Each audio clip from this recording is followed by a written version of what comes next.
Future doctors. तो आज मैं आपको कराने जा रही हूँ फैटी लिवर। बेटा, फैटी लिवर आपकी यूनिवर्सिटी का बहुत इंपॉर्टेंट क्वेश्चन है एंड इसके आने के चांसेस बहुत ज़्यादा हैं। सबसे पहली बात तो नॉर्मल कंसनट्रेशन लिपिड की, मतलब कौन से लिपिड की, फॉस्फोलिपिड की नॉर्मल कॉन्सेंट्रेशन कितनी होती है।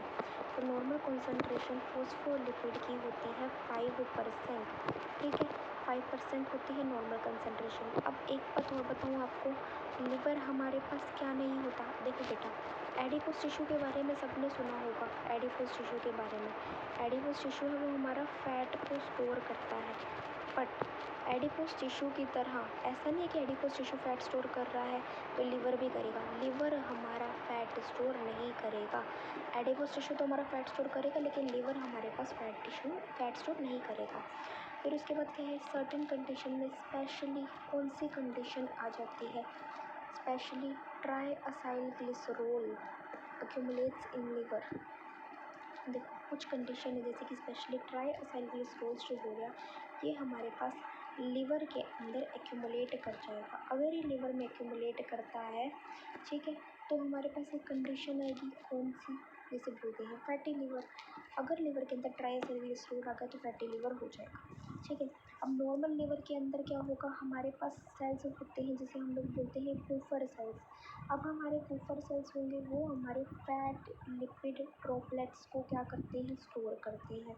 पूफर सेल्स, अगर नॉर्मल में लिवर की बात करूँ तो उसमें पूफर सेल्स प्रेजेंट होंगे जो हमारे पास फैट लिपिड ड्रॉपलेट्स को स्टोर करते हैं। ठीक है, इन फैटी लिवर, लेकिन फैटी लिवर के अंदर हमारे पास जैसे कूफर सेल तो फैट लिवर, नॉर्मल लिवर के अंदर तो क्या होता है, कूफर सेल्स होते हैं जो फैट लिवर को स्टोर करते हैं। लेकिन फैटी लिवर के अंदर क्या होता है, ट्राई असाइल ग्लिसरॉल्स की ड्रॉपलेट्स पूरे के पूरे साइटोप्लाज्म के अंदर ट्राई असाइल ग्लिसरॉल की ड्रॉपलेट्स मिलती है फैटी लिवर में। This causes impairment in metabolic function of liver. Metabolic function of liver के अंदर क्या आ जाती है, इम्पेयरमेंट आ जाती है मेटाबॉलिक फंक्शन ऑफ लिवर के अंदर। ठीक है, अब फैटी लिवर किसके साथ एसोसिएटेड है, फाइब्रोटिक एंड सिरोसिस चेंजेस से। किस किस से अकोमुलेट वो एसोसिएटेड है, एक तो फाइब्रोटिक चेंजेस से और एक सिरोसिस चेंजेस से। अब देखो हमारे पास क्या है, ट्राइसाइल ग्लिसरॉल्स की सिंथेसिस बढ़ जाती है। दूसरा क्या है, लाइपोप्रोटीन की जो सिंथेसिस है उसमें इम्पेयरमेंट आ जाती है। लाइपोप्रोटीन की सिंथेसिस में इम्पेयरमेंट आ जाती है। तो ये है बेसिकली, देखो नॉर्मल कंसंट्रेशन कितना है, 5% है लिपिड फॉस्फोलिपिड का। ठीक है, उसके बाद क्या है, उसके बाद बोर्ड रखा है कि जैसे मान लो हमारे लिवर है वो स्टोरेज ऑर्गन नहीं है, एडिपोस टिश्यू की तरह। फिर है कि सर्टेन कंडीशन में स्पेशली कौन सी कंडीशन, ट्राइसाइल ग्लिसरॉल हमारा अक्यूमुलेट करता है लिवर के अंदर। अगर लिवर में ट्राइसाइल ग्लिसरॉल अक्यूमुलेट करता है तो हमारा क्या हो जाएगा, फैटी लिवर हो जाएगा। और नॉर्मल लिवर में कुफर सेल होंगे जो हमारा क्या करते हैं, fat droplets, fat lipid droplets को स्टोर करेंगे। लेकिन फैटी लिवर के अंदर क्या होगा, ड्रॉपलेट्स ट्राइसाइल ग्लिसरॉल की स्टोर होगी पूरे के पूरे साइटोप्लाज्म में मिलेगी। फिर ये क्या करता है, मेटाबॉलिक फंक्शन में इम्पेयरमेंट लाता है लिवर की। हमारा फैटी लिवर जो होता है वो फाइब्रोटिक चेंजेस के साथ, सिरोसिस चेंजेस के साथ एसोसिएटेड है। ट्राइसाइल ग्लिसरॉल सिंथेसिस इंक्रीज होगा और लाइपोप्रोटीन की सिंथेसिस में इम्पेयरमेंट आएगा। अब increased synthesis of triacyl glycerol क्या हो जाएगा, जब सिंथेसिस ट्राइसाइल ग्लिसरॉल की बढ़ जाएगी, सो डायबिटीज़, मेलाइटिस। ठीक है, और क्या हो जाएगा, starvation, alcoholism and high fat diet, ये एसोसिएट होते हैं increase reabsorption of fatty acid से। मतलब increase synthesis of triacyl glycerol में ये लिखना है आपने, increase reabsorption of fatty acid से क्या क्या एसोसिएटेड है, diabetes mellitus, starvation, alcoholism, high fat diet, ये सारा कुछ एसोसिएटेड है किसके साथ, increase reabsorption of fatty acid. Since क्या हो जाएगा, causing fatty acid influx, fatty acid का इनफ्लक्स हो जाएगा लिवर के अंदर higher than there utilisation.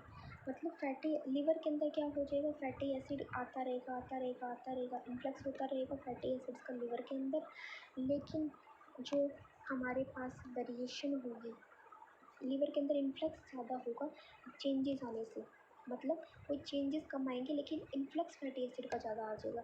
Alcohol भी हमारा क्या करता है, फैटी एसिड को प्रमोट करता है, फैटी एसिड सिंथेसिस को और डिपोजिशन को। ठीक है, ये फैटी एसिड आए और डिपॉजिट हो जाए। बने और डिपॉजिट हो जाए, ये भी अल्कोहल प्रमोट करता है। और ऑक्सीडेशन उसकी क्या करता है, इनहिबिट करता है। ठीक है, नेक्स्ट बात करते हैं अल्कोहल मेटाबॉलिज्म की। सो अल्कोहल मेटाबॉलिज्म अगर हम देखें, अब देखो अल्कोहल मेटाबॉलिज्म में क्या हो रहा है, इथेनॉल है। अब इथेनॉल जो हो रहा है वो अल्फा एसिटल्डिहाइड के अंदर कन्वर्ट हो रहा है। यहाँ पे हमारे पास क्या हो रहा है कि जो NAD+ है NADH में वो हो रहा है, कन्वर्शन हो रहा है, NAD+ NADH में जा रहा है। और अल्कोहल डिहाइड्रोजिनेज एंजाइम से हमारा इथेनॉल जो है, इथेनॉल अल्कोहल डिहाइड्रोजिनेज एंजाइम से कन्वर्ट हो रहा है किसमें, एसिटल्डिहाइड में। ठीक है, एसिटल्डिहाइड में कन्वर्ट हो रहा है। और एसिटल्डिहाइड जो हो रहा है वो फर्दर एसिटाइल को एंजाइम में कन्वर्ट हो रहा है। यहाँ पे भी NAD+ NADH में कन्वर्जन चल रहा है। अब ये देखो आप, एसिटाइल को एंजाइम में कन्वर्ट हुआ और उसके बाद ये कहाँ पे एंटर कर गया, TCA साइकिल, मतलब Krebs cycle, dicarboxylic acid cycle. ये मैं आपको बताऊंगी, ठीक है, एक बार क्लिनिकल डिसीज खत्म हो जाए फिर मैं आपको ये साइकिल पूरी कराऊंगी। ये भी अल्कोहल डिहाइड्रोजिनेज से कन्वर्जन हो रहा है। ठीक है, अब हम बात करते हैं जो हाई अल्कोहल कंजप्शन, क्या होगा अगर अल्कोहल की कंजप्शन हाई हो गई तो भी ये कन्वर्ट हो जाएगा अल्फा एसिड वो एसिटल एल्डिहाइड में। ठीक है, फिर एसिटल कोएंजाइम में जाएगा, पर यहाँ पे इस बार म्यूज एंजाइम आएगा। ठीक है, अब म्यूज क्या होता है, पहली बात तो ये देख लो, NADH+ जो है ये हमारा इस बार NADP+ में कन्वर्ट हो रहा है। ठीक है, अब म्यूज होता है हमारे पास, वो देख लेते हैं क्या होता है म्यूज। देखो म्यूज की फुल फॉर्म होती है माइक्रोसोमल इथेनॉल ऑक्सीडाइजिंग सिस्टम। क्या होती है, माइक्रोसोमल इथेनॉल ऑक्सीडाइजिंग सिस्टम। ठीक है, अब हम बात करते हैं किसकी, blood urea estimation widely use as a serving test. ठीक है, एज अ स्क्रीनिंग टेस्ट। जो ब्लड यूरिया का एस्टिमेशन है वो हमारा स्क्रीनिंग टेस्ट की तरह यूज़ होता है for the evaluation of kidney function.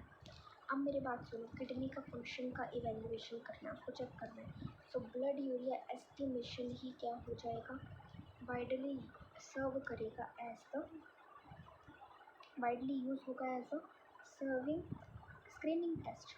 So blood urea estimation screening test की तरह यूज़ होगा किडनी के फंक्शन को इवेलुएट करने के लिए। किडनी के फंक्शन को इवेलुएट करने के लिए हमें ब्लड यूरिया टेस्ट करना पड़ेगा, स्क्रीनिंग टेस्ट है जो कि हमारा। Now it is estimated in the laboratory, ये तो लेबोरेटरी के अंदर होगा स्क्रीनिंग टेस्ट, किडनी के फंक्शन को एस्टिमेट करना ब्लड यूरिया ने, तो लेबोरेटरी के अंदर होगा।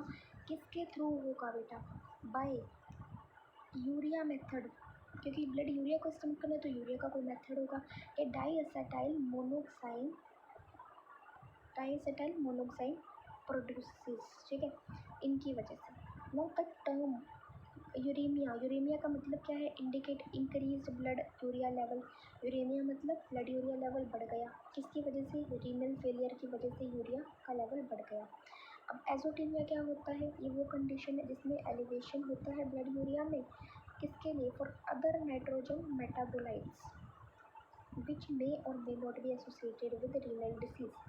वैसे तो अगर मान लो यूरिया के अंदर एलिवेशन हो रहा है तो क्या हो रहा है हमारे पास, यूरिया के अंदर एलिवेशन हो रहा है तो यूरेमिया हो रहा है, रीनल फेलियर हो रहा है। लेकिन एसोटीमिया के अंदर क्या हो रहा है, यूरिया के अंदर एलिवेशन तो हो रहा है बट नाइट्रोजन को बैलेंस करने के लिए, इसलिए। और यहाँ पे रीनल डिसोसिएसिस के साथ, रीनल डिसऑर्डर्स के साथ ये एसोसिएटेड हो भी सकता है और नहीं भी हो सकता है एसोटीमिया में।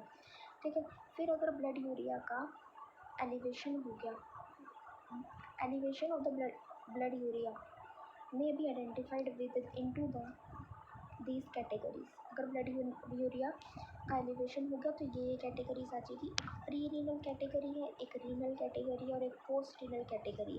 प्री रीनल मतलब रीनल से पहले, so this is associated with increased protein breakdown. Protein का ब्रेकडाउन बढ़ जाता है, प्रोटीन ज़्यादा टूटता है, as observed after major surgery. मान लो जब कुछ सर्जरी हो जाएगी, मेजर सर्जरी, तो हमारा प्रोटीन का ब्रेकडाउन हो जाएगा। ठीक है, after major surgery, prolonged fever, बहुत लंबे फीवर आ जाएगा सर्जरी के बाद, डायबिटिक कोमा हो सकता है, थायरोटॉक्सिकोसिस हो सकता है, इन ल्यूकेमिया एंड ब्लीडिंग डिसऑर्डर्स। ठीक है। ल्यूकेमिया ब्लीडिंग डिसऑर्डर में भी ब्लड यूरिया एलिवेट हो जाता है। ब्लड यूरिया किस किस में एलिवेट हो जाता है? ल्यूकेमिया और ब्लीडिंग डिसऑर्डर में भी। तो प्रीनीनल हमारा किसके साथ एसोसिएटेड होता है कि सर्जरी के अंदर हमारे पास एसोसिएशन हो जाता है। पहली बात तो सर्जरी के बाद क्या होगा? प्रोटीन का ब्रेकडाउन होगा, प्रोलॉन्ग्ड फीवर होगा, डायबिटिक कोमा हो जाएगा, और क्या होगा? ब्लड यूरिया एलिवेट हो जाएगा जैसे कि ल्यूकेमिया में, और ब्लीडिंग डिसऑर्डर भी हो जाएंगे। देखो रीनल में क्या हो जाएगा? In renal disorders like acute glomerulus nephritis हो गया, क्रोनिक नेफ्राइटिस हो गया, उसके बाद नेफ्रोस्क्लेरोसिस हो गया, मतलब सब कुछ नेफ्रॉन से रिलेटेड, पॉलीसिस्टिक किडनी। अब ब्लड यूरिया यहाँ पे भी इंक्रीज कर रहा है। अब रीनल के अंदर क्या कर रहा है? ब्लड यूरिया इंक्रीज कर रहा है नेफ्रोसिस से रिलेटेड। आप डिसीज देखो, नेफ्रॉन से related, acute nephritis, chronic nephritis, और हम देखेंगे नेफ्रोस्क्लेरोसिस, पॉलीसिस्टिक किडनी, यहाँ पे ब्लड यूरिया एलिवेट करता है इन रीनल डिसऑर्डर में। अब पोस्ट रीनल मतलब रीनल के बाद there is an obstruction in the urinary tract. Urinary tract में ऑब्स्ट्रक्शन आ जाएगी, ट्यूमर आ जाएगा बेटा, स्टोन आ जाएगा यूरिनरी ट्रैक के अंदर, प्रोस्टेट ग्लैंड बढ़ जाएगा, और ब्लड यूरिया जो होगा वो भी हमारा एलिवेट कर जाएगा। This is done to increase reabsorption of urea from the renal tubules. Renal tubule से यूरिया का रीएब्जॉर्प्शन बढ़ जाएगा। ठीक है, ये सब कुछ आपने वही बताना है। प्रोस्टेट ग्लैंड बन गया, मतलब यूरिनरी ट्रैक के अंदर क्या हो रहा है? प्रोस्टेट ग्लैंड बढ़ रहा है, ट्यूमर हो रहे हैं, स्टोन हो रहे हैं, क्योंकि यूरिनरी ट्रैक का क्या हो रहा है? ऑब्स्ट्रक्शन हो रहा है। अब ऑब्स्ट्रक्शन होगी तो स्टोन आएगा, ट्यूमर आएगा, तभी ऑब्स्ट्रक्शन होगी ना, प्रोस्टेट ग्लैंड बढ़ जाएगा और हमारा ब्लड यूरिया एलिवेट कर जाएगा, इंक्रीज हो जाएगा किसकी? Reabsorption of urea from the renal tubules, उसका रीएब्जॉर्प्शन भी बढ़ जाएगा। सो फैटी लीवर हमारा एकदम डन है। आई होप आपको क्लियर होगा, ये बहुत ही ज़्यादा इंपॉर्टेंट टॉपिक है। Thank you so much for watching. बेटा अभी तक सब्सक्राइब नहीं किया तो सब्सक्राइब कर लो, और चैनल पे नए हो तो लाइक भी करना बेटा वीडियो को, क्योंकि मैंने बहुत मेहनत कर रही हूँ आप लोगों के लिए। यूनिवर्सिटी का एक एक इम्पोर्टेंट क्वेश्चन, एक एक डिसीज़, उसको अच्छे से लिख के आपको एक्सप्लेन कर रही हूँ, कितना लिख के आना है, क्या लिख के आना है, सब बता रही हूँ बेटा आपको। इससे बाहर बेटा पेपर आ जाए ना तो मेरा नाम हटा देना, ठीक है। और मैं आपको बोलना चाहती हूँ यार, मेहनत करो। अभी ये नहीं है कि कुछ नहीं बिगड़ा, जिस बच्चे ने नहीं पढ़ा यार मेरी वीडियोज़ को देखो, मेरे साथ साथ पढ़ो यार। मैं डेली जैसे जैसे अपलोड करूँ वैसे वैसे पढ़ते चलो बस, और तुम्हारी तैयारी यहीं पे हो जाएगी इसी चैनल पे। चलो ठीक है, अपने दोस्तों के साथ भी शेयर करना वीडियो को, और चलो बाय यार।